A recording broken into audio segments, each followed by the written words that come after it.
on a desperate search for the mystical kingdom of El Dorado. History books may paint Spain's conquest of the remaining terrain as an agile land grab. Modern reassessment reveals the far more complex, messy reality of this period of change for the conquistadors, as they faced difficult terrain and staunch indigenous resistance.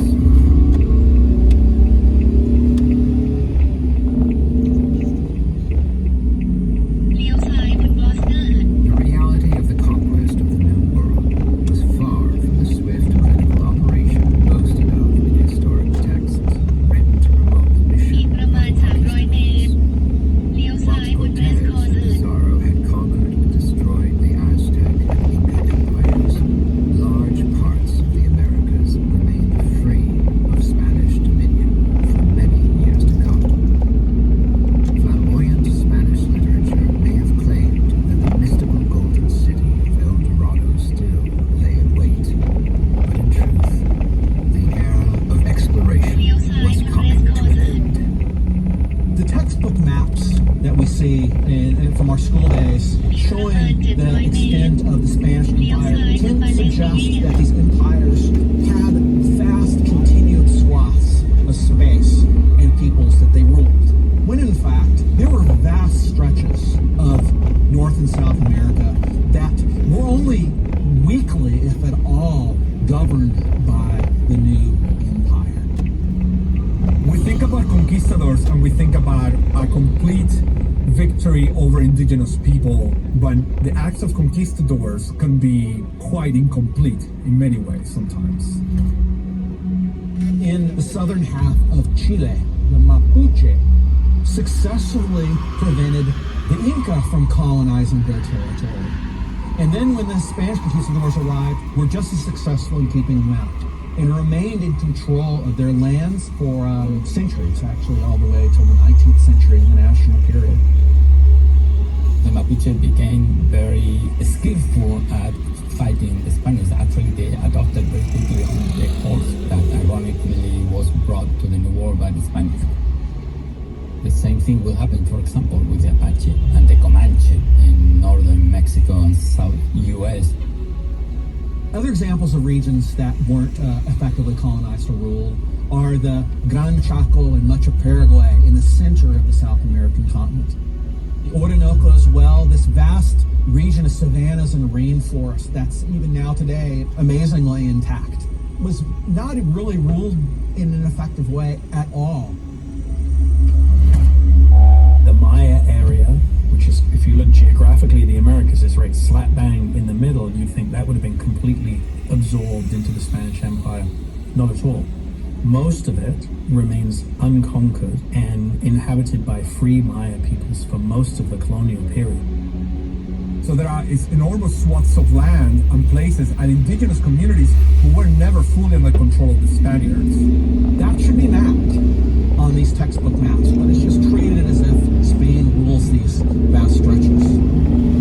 These geographical inaccuracies also serve to omit from the history books those conquests which ended in embarrassing failure or even death for the conquistadors. I would argue that we miss the absolute messiness of what was going on in the moment. There were challenges of communication. There were long distances that had to be traversed. You might see some kind of progress of conquest from one place to another. But I think that in the moment and in the making of it, it didn't feel that way at all. And it felt much more like a kind of fragmented chipping away of things piece by piece. These kinds of expeditions don't get a lot of attention. There's not much glory there. They're kind of a grim, sad manifestation of this phenomenon as it continues and continues. One such ill-fated and often overlooked expedition was joined by a battle-scarred veteran of the Italian wars, Alvar Núñez Cabeza de Vaca. His story has come to play against the centuries-old narrative of the conquistadors and their New World heroics. Alvar Núñez Cabeza de Vaca is perhaps less storied than some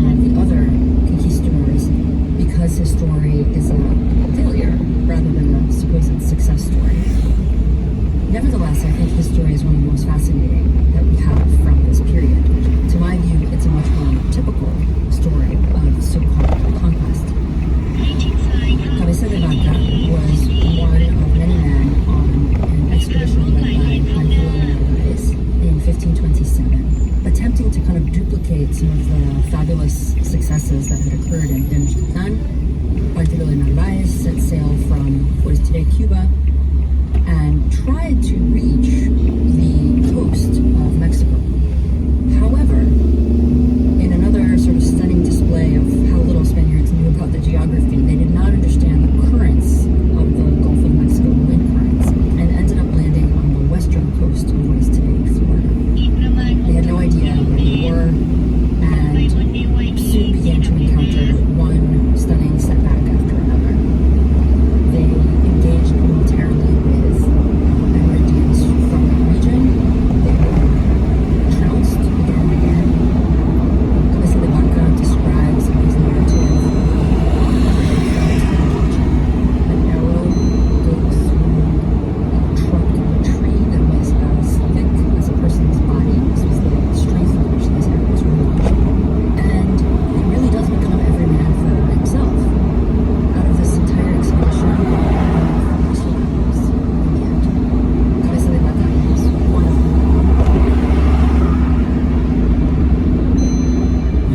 The Native Americans enslaved these 4 individuals, and so they remained there for a period of 6 years until they figure out a way to extricate themselves from this circumstance by turning themselves into healers. Native Americans basically forced these 4 individuals to perform healings. At least from the accounts that we had from the surviving Europeans, it worked. They went from slaves to really prized possessions that were passed along from one group to another. Cabeza de Vaca starts to take on this role as a healer with more enthusiasm, so that after several years he's kind of adopted this role as a shaman maybe, or a healer who travels with this body of people who protect him to some degree but also use him for healing. In the company of hundreds and sometimes even thousands of natives, they were able to cross from the Atlantic Ocean on the coast of Texas, as I was saying, south into what is now northern Mexico and all the way to the Pacific coast through mountains and rivers, etc. And so that's how we get the first true glimpse of the interior of North America through these accounts by these 4 remarkable survivors. So perhaps we can think of this as a story of assimilation, but I think it's also a story of conquest in a different way. Who was really conquered in this story? Well, you might say that he has conquered the people he travels with in the sense that he's won them over, right? They've become his great supporters and allies. But he has also been conquered himself. He has been won over to their way of life. He's become a shaman. Most of North America remained outside of the final Spanish War. One major exception to this was the Spanish established forts, famously the Fort of St. Augustine on the coast of Florida, but also some forts up in the Carolinas, hoping to find mines of gold and silver in these regions. But the most important reason that the Spanish were active in this region is that they were to enslave indigenous groups. Fantasies of luxurious new lives built upon piles of gold were not the only reason expeditions ventured into uncharted territory. Other explorers had this vague sense that the Garden of Eden might still be present on the face of the earth. So one of the things that drove voyages of exploration and conquest down rivers from Ecuador or from northern Peru to Amazonia was this possibility that they might find paradise. The first ever European to explore this region and traverse the length of the mighty Amazon River on another calamitous Spanish mission was Francisco de Orellana. Orellana's journey would begin in Quito, Ecuador, and take him deep into the cinnamon forests below the Andes, where his supplies would run low, leading him to traverse the river in desperate search of food. Eventually, he and his men would emerge from its mouth torn and tattered into the Atlantic, before sailing on to Spain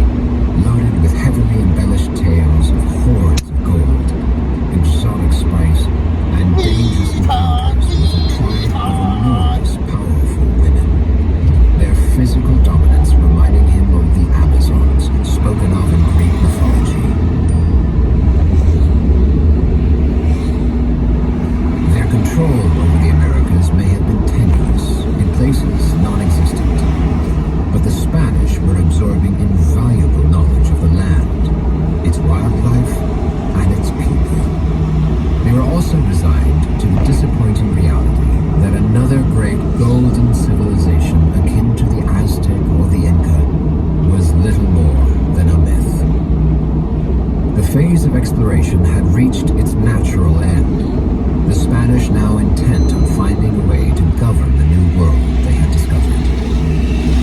Spanish expansion in the New World is not a random phenomenon. It responds to specific stimuli. The thing they are most interested in is very large indigenous populations to serve as a workforce. They're also, of course, interested in precious metals, but they rapidly face a law of diminishing returns.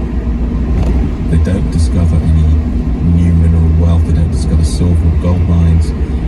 They don't come across settled civilizations, and so there was nothing for them to hold there. There was no territory for them to control. There were no resources for them to kind of appropriate. There is no other great Native American empire like the Inca Empire, and so essentially they have discovered and conquered the parts of the Americas they are most interested in. It is one of those things that just dies away because there are no longer any of these large state-sized, organized native polities to confront. Over 6 decades of brutal conquests, having committed countless atrocities across the New World, Spain had absorbed the largest empires of the Americas, making it unmatched in its might. The European way of life was here to stay. Considering that Spain is only just coming into existence around the time of Columbus and the early explorations in the Caribbean, its expansion and global rise as an imperial power was incredibly rapid in the early 16th century. So in the 1520s, 30s and 40s, the success of Spanish imperial expansion is really extraordinary. Spain is by far the most powerful empire. It's the first truly global empire in human history. It's actually the first empire upon which the sun never sets, although the British like claim that was their idea.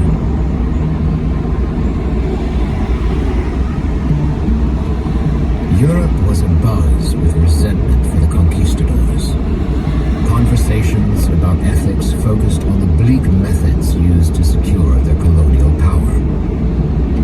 Feeling the pressure to pull back control from those who had now been abusing their governmental roles for decades, the Spanish capital decided to pass a number of new laws. The first since the laws of Burgos in 1512. They were designed to protect the rights of their indigenous subjects, whilst tightening the leash on the rampageous soldiers who had torn through the Americas on their king's behalf. The new laws of the Indies that were passed in 1542 are the most important example of an event in which the Spanish crown and administrators of the new empire in Spain decreed a new way of doing things in an attempt to limit the violence and the wrongs and exploitation that were being done by the first generations of conquistadors and colonizers. They were a revision of the laws of England. These laws were much more extreme and much more designed to protect the native people from the abuses of exploitation and brutality. The Crown saw their responsibility as being protectors, not only of their new holdings, but of the people who populate them. And one of the things that they wanted to make sure was that these people, these native people, were Christianized and educated as subjects of the crown. One thing that they did was actually attempt to end one of the most important institutions of the conquest, encomienda, the right to receive tribute, also labor service from indigenous societies. This was a source of enormous abuse, and the new laws attempted to control or even end this. And essentially what the new laws do is that they end the heritable nature of the encomendero system. So these huge landed estates that these kind of men had established for themselves in the Americas is no longer one which will be passed down, from father to son, essentially creating a kind of noble dynasty. The conquistadors didn't like what this happened, and actually one of the most important stimulus for rebellion and for civil war